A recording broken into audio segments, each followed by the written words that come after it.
Hello everyone, welcome to study wing point. তো এই ভিডিওতে তোমাদের সাথে নতুন একটি চাকরির বিজ্ঞপ্তি নিয়ে আলোচনা করব। বিএসএফ অর্থাৎ বর্ডার সিকিউরিটি ফোর্সের পক্ষ থেকে 1526টি শূন্যপদে নতুন নিয়োগের বিজ্ঞপ্তি প্রকাশিত হয়েছে। ভারতীয় নাগরিক হয়ে থাকলে পশ্চিমবঙ্গের 23 জেলা থেকে ছেলে এবং মেয়ে উভয় তোমরা আবেদন করতে পারবে এখানে।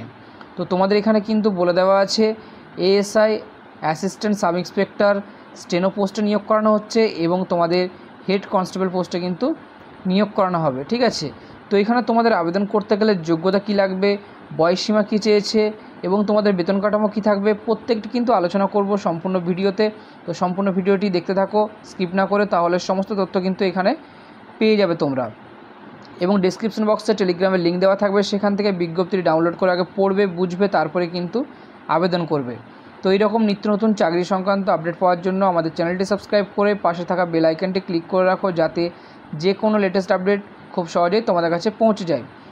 তো দেখো, তোমাদের এই অফিসিয়াল ওয়েবসাইটে তোমরা আসার পর এখান থেকে কিন্তু তোমরা বিজ্ঞপ্তিটি ডাউনলোড করে নিতে পারবে। ঠিক আছে, এখান থেকে ডাউনলোড করে নিতে পারবে। প্রথমত অনস্ক্রিন অফিসিয়াল বিজ্ঞপ্তিটি ওপেন করলাম। বিজ্ঞপ্তিটি প্রকাশিত হয়েছে government of India, ministry of home affairs, directorate general, border security ফোর্সের পক্ষ থেকে বিজ্ঞপ্তিটি প্রকাশিত হয়েছে। এবং এখানে তোমাদের হেল্পলাইন নাম্বার দেওয়া আছে, অফিসিয়াল ওয়েবসাইট কিন্তু বলে দিয়েছে। ঠিক আছে, bsf.gov.in এই অফিসিয়াল ওয়েবসাইটে গিয়ে তোমরা ক্লিক করলে সমস্ত তথ্য কিন্তু এখান থেকে পেয়ে যাবে। ঠিক আছে, তো এখানে তোমাদের কোন পোস্টে নিয়োগ করানো হচ্ছে সেটি কিন্তু বলে দেওয়া আছে। অ্যাসিস্ট্যান্ট সাব ইন্সপেক্টর, স্টেনোগ্রাফার পোস্টে নিয়োগ করানো হচ্ছে এবং হেড কনস্টেবল এই পোস্টে তোমাদের কিন্তু নিয়োগ করানো হচ্ছে। ঠিক আছে, নেক্সট দেখে নাও, এখানে তোমাদের ফর্ম ফিল আপ কবে থেকে শুরু হচ্ছে সেটি কিন্তু এখানে বলে দেওয়া আছে 9/6/2024, অর্থাৎ অলরেডি তোমাদের ফর্ম ফিল আপ কিন্তু স্টার্ট হয়ে গেছে। ঠিক আছে, এবং অনলাইনের মাধ্যমে তোমাদের কিন্তু অ্যাপ্লিকেশান গ্রহণ করা হবে। তো আবেদনপত্র জমা দেওয়ার লাস্ট ডেট বলেছে 8/7/2024, অর্থাৎ জুলাই মাসের 8 তারিখ আবেদনপত্র জমা নেওয়ার লাস্ট ডেট। ঠিক আছে, এখানে তোমাদের বলে দেওয়া আছে যে ফিজিক্যাল স্ট্যান্ডার্ড টেস্ট নেওয়া হবে, ফিজিক্যাল এফিসিয়েন্সি টেস্ট নেওয়া হবে এবং তোমাদের কম্পিউটার বেসড টেস্ট নেওয়া হবে কিন্তু। ঠিক আছে, তারপর তোমাদের স্কিল টেস্ট এবং ডকুমেন্ট ভেরিফিকেশান এবং মেডিকেল এক্সামিনেশান নেওয়ার পর তোমাদের তারপরে কিন্তু রিক্রুটমেন্ট করানো হবে। ঠিক আছে, অর্থাৎ নিয়োগ করানো হবে। নেক্সট তোমাদের পে স্কেল বলে দেওয়া আছে। তো 7th পে কমিশন অনুযায়ী তোমাদের কিন্তু এখানে বেতন দেওয়া হচ্ছে।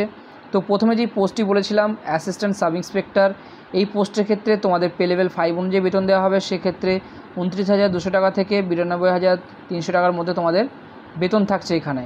এবং পরবর্তী পোস্ট হেড কনস্টেবল, এই পোস্টের ক্ষেত্রে তোমাদের পে লেভেল 4 অনুযায়ী বেতন থাকছে 25,500 টাকা থেকে 1,100 টাকার মধ্যে। ঠিক আছে, এবং বাকি সমস্ত রকম অ্যালাওয়েন্স তোমরা কিন্তু পেয়ে যাবে পোস্ট অনুযায়ী, সরকারি নিয়ম যেমন আছে সেরকমভাবেই তোমরা কিন্তু পেয়ে যাবে। পরবর্তীতে তোমাদের ভ্যাকেন্সি কিন্তু এখানে বলেছে।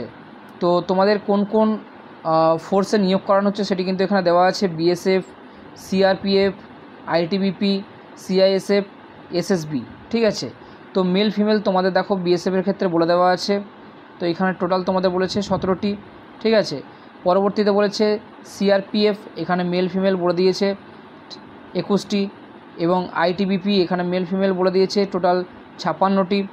সিআইএসএফে মেল ফিমেল বলে দিয়েছে 146টি এবং এসএসবিতে তোমাদের মেল ফিমেল টোটাল বলেছে 3টি। ঠিক আছে, তো UR, EWS, OBC, ST, SC total তোমাদের কিন্তু ভ্যাকেন্সি এখানে বলে দেওয়া আছে অ্যাসিস্ট্যান্ট সাব ইন্সপেক্টরের জন্য। পরবর্তী হেড কনস্টেবলের জন্য তোমাদের এখানে বলে দেওয়া আছে বিএসএফের জন্য মেল ফিমেল টোটাল বলেছে 302টি। তারপরে সিআরপিএফের জন্য টোটাল বলেছে 282টি। আইটিবিপির জন্য টোটাল বলেছে 163টি। সিআইএসএফের জন্য টোটাল বলেছে 496টি। এসএসবির ক্ষেত্রে বলে দেওয়া আছে মেল ফিমেল টোটাল 5টি। এআরের ক্ষেত্রে মেল ফিমেল টোটাল তোমাদের বলে দেওয়া আছে 35টি। ঠিক আছে, তো একই রকমভাবে এখানে কিন্তু UR, EWS, OBC, SC, ST তোমাদের কিন্তু ক্যাটাগরি অনুযায়ী শূন্যপদ বলে দেওয়া আছে, এখান থেকে তোমরা কিন্তু চেক আউট করে নিতে পারবে। ঠিক আছে,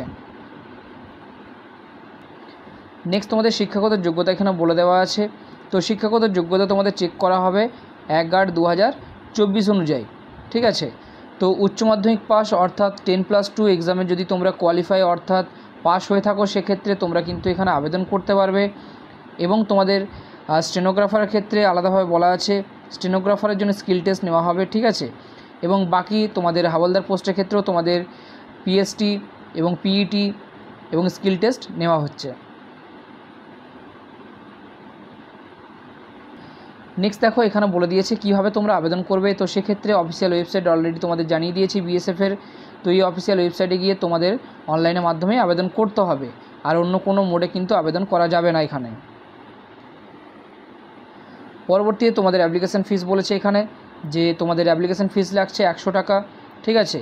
এবং women category candidate, SC, ST, ex serviceman এই সমস্ত ক্যাটাগরি ক্যান্ডিডেটের ক্ষেত্রে তোমাদের কিন্তু টাকা লাগছে না, অর্থাৎ অ্যাপ্লিকেশান ফিস লাগছে না। বাকি সমস্ত ক্যাটাগরি ক্যান্ডিডেটের জন্য কিন্তু অ্যাপ্লিকেশান ফিস লাগছে 100 টাকা। নেক্সট তোমাদের এখানে বলে দেওয়া আছে এক্সাম সেন্টার কোথায় কোথায় তোমাদের আছে। তো কাশ্মীরে কোথায় আছে এখানে দেওয়া আছে, জম্মুতে তোমাদের কোথায় আছে এখানে দেওয়া আছে, পাঞ্জাব, তারপর নেক্সট তোমাদের উত্তরাখণ্ড, দিল্লি, ঠিক আছে, হরিয়ানা, ইউপি, রাজস্থান, গুজরাট এই সমস্ত জায়গায় কিন্তু তোমাদের এক্সাম সেন্টার আছে। তারপর দেখো আরও বলে দেওয়া আছে এমপি, বিহার, ঝাড়খণ্ড, ওয়েস্ট বেঙ্গল এবং ওয়েস্ট বেঙ্গলে কোথায় কোথায় আছে এখানে কিন্তু দেওয়া আছে, ছত্তিশগড়, উড়িষ্যা, মহারাষ্ট্র, তেলেঙ্গানা, কর্ণাটক, কেরালা, তামিলনাড়ু, আসাম, মেঘালয়, ত্রিপুরা প্রত্যেকটা জায়গায় তোমাদের কিন্তু এক্সাম সেন্টার আছে, দেওয়া আছে, ঠিক আছে। তোমরা চেক আউট করে নেবে এখান থেকে।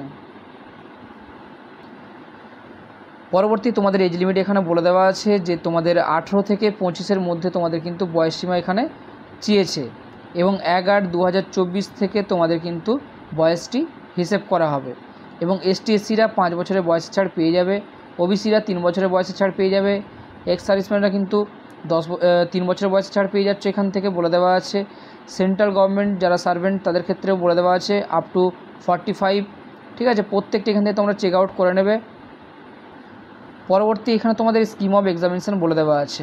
তো প্রথমে তোমাদের পিএসটি অর্থাৎ ফিজিক্যাল স্ট্যান্ডার্ড টেস্ট নেওয়া হবে, পরবর্তীতে পিইটি ফিজিক্যাল এফিসিয়েন্সি টেস্ট নেওয়া হবে, এবং তারপরে তোমাদের সিবিটি অর্থাৎ কম্পিউটার বেসড এক্সাম নেওয়া হবে, এবং নেক্সট স্কিল টেস্ট, তারপর ডকুমেন্ট ভেরিফিকেশান, এবং তারপরে মেডিকেল এক্সাম নেওয়া হবে, ঠিক আছে। তো প্রথম ফেজে তোমাদের কিন্তু এখানে পিএসটি এবং পিইটি নেওয়া হচ্ছে, তারপরে সেকেন্ড ফেজে তোমাদের সিবিটি টেস্ট নেওয়া হবে, এবং থার্ড ফেজে তোমাদের স্কিল টেস্ট, ডকুমেন্ট ভেরিফিকেশান এবং মেডিকেল এক্সাম নেওয়া হবে। তো প্রথম ফেজে তোমাদের দেখে নাও বলে দেওয়া আছে যে মেল ক্যাটাগরি ক্যান্ডিডেটের ক্ষেত্রে তোমাদের বলেছে হাইট চেয়েছে 165 সেন্টিমিটার, এবং চেস্ট নর্মাল অবস্থায় 77 সেন্টিমিটার, ফুলিয়ে তোমাদের বলেছে 82 সেন্টিমিটার। এবং তারপর দেখো বলেছে গোর্খা, গারোয়ালি, ডোগরাস, ঠিক আছে, এই সমস্ত ক্যাটাগরি ক্যান্ডিডেটের ক্ষেত্রে মেল ক্যাটাগরির জন্য বলেছে 162.5 সেন্টিমিটার হাইট চেয়েছে, এবং চেস্ট বলেছে 77 সেন্টিমিটার নর্মাল এবং ফুলিয়ে 82 সেন্টিমিটার। পরবর্তীতে বলেছে সমস্ত মেল ক্যাটাগরি এসটি ক্যান্ডিডেটের জন্য হাইট বলেছে 162.5, ঠিক আছে, এবং চেস্ট বলেছে নর্মাল অবস্থায় 76 সেন্টিমিটার এবং এক্সপেন্ড করে 81 সেন্টিমিটার। তারপর তোমাদের বলে দেওয়া আছে এখানে ফিমেল ক্যাটাগরি ক্যান্ডিডেটের জন্য নর্মাল বলেছে তোমাদের হাইট 155 সেন্টিমিটার, এবং গোর্খা, গারোয়ালি এই সমস্ত ক্যাটাগরির যে সমস্ত ফিমেল ক্যাটাগরি ক্যান্ডিডেট আছে তাদের জন্য বলেছে 150 সেন্টিমিটার হাইট, এবং বাকি এসটি ক্যাটাগরির ফিমেল ক্যান্ডিডেটের জন্য বলে দেওয়া আছে 150 সেন্টিমিটার হাইট চেয়েছে। পরবর্তীতে ফিজিক্যাল এফিসিয়েন্সি টেস্ট অর্থাৎ পিইটি টেস্ট এখানে তোমাদের বলে দেওয়া আছে। মেল ক্যাটাগরি ক্যান্ডিডেটের জন্য 1.6 কিলোমিটার তোমাদের দৌড়তে হবে, সময় থাকবে 6 মিনিট 30 সেকেন্ড, এবং ফিমেল ক্যাটাগরি ক্যান্ডিডেটের জন্য বলে দেওয়া আছে 800 মিটার দৌড়তে হবে, 4 মিনিট 45 সেকেন্ড সময় থাকবে, ঠিক আছে। নেক্সট তোমাদের সিবিটি টেস্ট নেওয়া হবে ফেজ 2তে। তো এখানে বলে দেওয়া আছে ইংলিশ অথবা হিন্দি থাকবে 20 নাম্বার, 20টি প্রশ্ন, জেনারেল ইন্টেলিজেন্স থেকে 20টি প্রশ্ন 20 নাম্বার, নিউমেরিক্যাল অ্যাপটিটিউড থেকে 20টি প্রশ্ন 20 নাম্বার, এবং ক্লারিক্যাল অ্যাপটিটিউড থেকে 20টি প্রশ্ন 20 নাম্বার, কম্পিউটার নলেজ থেকে তোমাদের 20টি প্রশ্ন 20 নাম্বার, সময় থাকবে 1 ঘন্টা 40 মিনিট। এবং এখানে তোমাদের বলে দেওয়া আছে কোশ্চেন তোমাদের ইংলিশ অথবা হিন্দিতে থাকবে, ঠিক আছে। এবং তোমাদের পরীক্ষার ডেট, টাইম এবং ভেন্যু সমস্ত কিছু তোমাদের অফিসিয়াল ওয়েবসাইট থেকে তোমরা দেখে নিতে পারবে, অথবা তোমাদের মোবাইলে SMS অথবা ইমেলের মাধ্যমে তোমরা চেক করে নিতে পারবে। নেক্সট দেখে নাও, এখানে তোমাদের সিলেবাস দেওয়া আছে। তো ইংলিশের সিলেবাস তোমাদের এখানে বলে দেওয়া আছে, অথবা তোমাদের হিন্দি সিলেবাস বলেছে, জেনারেল ইন্টেলিজেন্সের সিলেবাস বলে দেওয়া আছে, numerical aptitude, clerical aptitude, computer knowledge প্রত্যেকটি তোমাদের এখান থেকে দেওয়া আছে, চেক আউট করে নিতে পারবে, ঠিক আছে। নেক্সট তোমাদের এখানে থার্ড ফেজে তোমাদের কিন্তু স্কিল টেস্ট নেওয়া হচ্ছে। সেক্ষেত্রে বলে দেওয়া আছে ডিকটেশন 10 মিনিটে তোমাদের 80টি ওয়ার্ড পার মিনিট এখানে চেক করা হবে, ঠিক আছে। এবং ট্রান্সক্রিপশন তোমাদের টাইম বলেছে 50 মিনিট, এবং এটা ইংলিশে এবং হিন্দিতে বলেছে 65 মিনিট। পরবর্তীতে তোমাদের এখানে হেড কনস্টেবলের জন্য বলে দেওয়া আছে যে ইংলিশে তোমাদের টাইপিং করতে হবে 35 ওয়ার্ড পার মিনিট, অথবা তোমাদের এখানে বলেছে হিন্দিতে 30টি ওয়ার্ড পার মিনিট। এবং তারপর তোমাদের সবশেষে কিন্তু ডকুমেন্ট ভেরিফিকেশান এবং মেডিকেল টেস্ট, ঠিক আছে। প্রত্যেকটি তোমাদের এখানে কিন্তু বলে দেওয়া আছে, তোমরা এখান থেকে চেক আউট করে নেবে, ঠিক আছে। তো এই বিজ্ঞপ্তিটি আমাদের টেলিগ্রাম চ্যানেলে দেওয়া থাকবে, সেখান থেকে তোমরা ডাউনলোড করে কিন্তু পড়বে, বুঝবে, তারপরেই আবেদন করবে। তো তোমাদের যদি এই শিক্ষাগত যোগ্যতা এবং কোয়ালিফিকেশান থাকে সেক্ষেত্রে তোমরা আবেদন করতে পারবে। তো এই বিজ্ঞপ্তিটি যদি তোমাদের ভালো লেগে থাকে তাহলে একটি লাইক দিয়ে চ্যানেলটি সাবস্ক্রাইব করে আমাদের সাথে থেকো এবং আমাদের পাশে থেকো, কেননা তোমাদের সাপোর্ট এবং ভালোবাসা আমাদের অত্যন্ত প্রয়োজন, ঠিক আছে।